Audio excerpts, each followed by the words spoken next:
Hi friends, ಎಲ್ಲರಿಗೂ ಮಹಾಶಿವರಾತ್ರಿ ಹಬ್ಬದ ಶುಭಾಶಯಗಳು.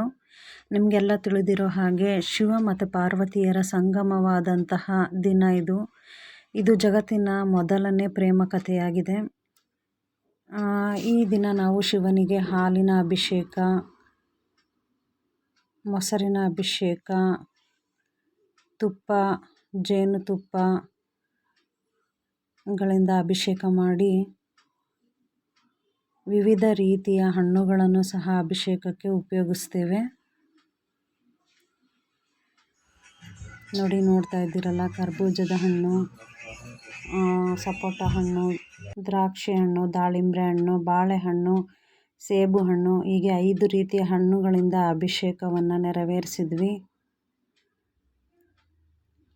ಈ ರೀತಿಯಾಗಿ ಅಭಿಷೇಕವನ್ನು ಮಾಡಾದ್ಮೇಲೆ ದೇವರನ್ನೆಲ್ಲ ತೊಳೆದ್ಬಿಟ್ಟು ಒರೆಸಿ ಒಂದು ಚಿಕ್ಕದಾದ ತಟ್ಟೆಯಲ್ಲಿ ಜೋಡಿಸ್ಕೊಂಡ್ಬಿಟ್ಟು ಗಂಧ ತೆಯ್ಕೊಳ್ತೀವಿ. ಹೂಗಳನ್ನು, ತರಾವರಿಯ ಹೂಗಳನ್ನು ತಂದಿರ್ತೇವೆ.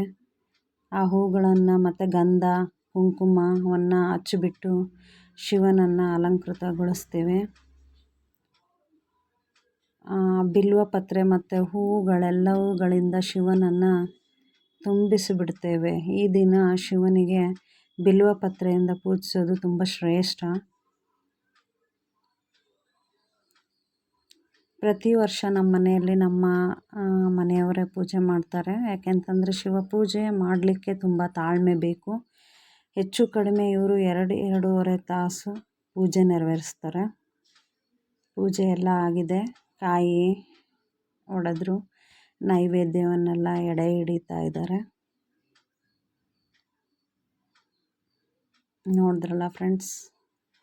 ಮತ್ತು ನಮ್ಮ ಬಳ್ಳಾರಿಯಲ್ಲಿ ಸ್ಪೆಷಲ್ ಅಂದರೆ ಒಗ್ಗರಣೆ ಮಿರ್ಚಿ. ಶಿವರಾತ್ರಿ ದಿನ ಒಗ್ಗರಣೆ ಮಿರ್ಚಿಯನ್ನು ಎಡೆ ಹಿಡಿತಾರೆ. ಹೀಗೆ ಕೊನೆಯದಾಗಿ ಪೂಜೆ ಮುಗೀತು. ಕರ್ಪೂರದ ಆರತಿ ಬೆಳಗಿದ್ರು.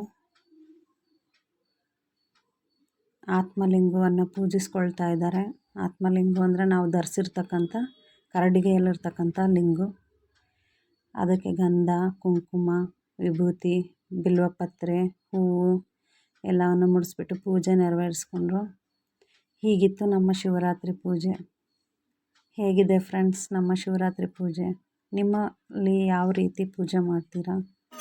ಇದು ದೇವಸ್ಥಾನಕ್ಕೆ ಇದು ನನ್ನ ಚಿಕ್ಕ ಬ್ಲಾಗ್. ನೋಡಿ, ಸಪೋರ್ಟ್ ಮಾಡಿ. ದೇವಸ್ಥಾನದಲ್ಲಿ ಭಜನಾ ಕಾರ್ಯಕ್ರಮ ಕೂಡ ನಡೆದು ತುಂಬಾ ಚೆನ್ನಾಗಿತ್ತು. ನೋಡಿ.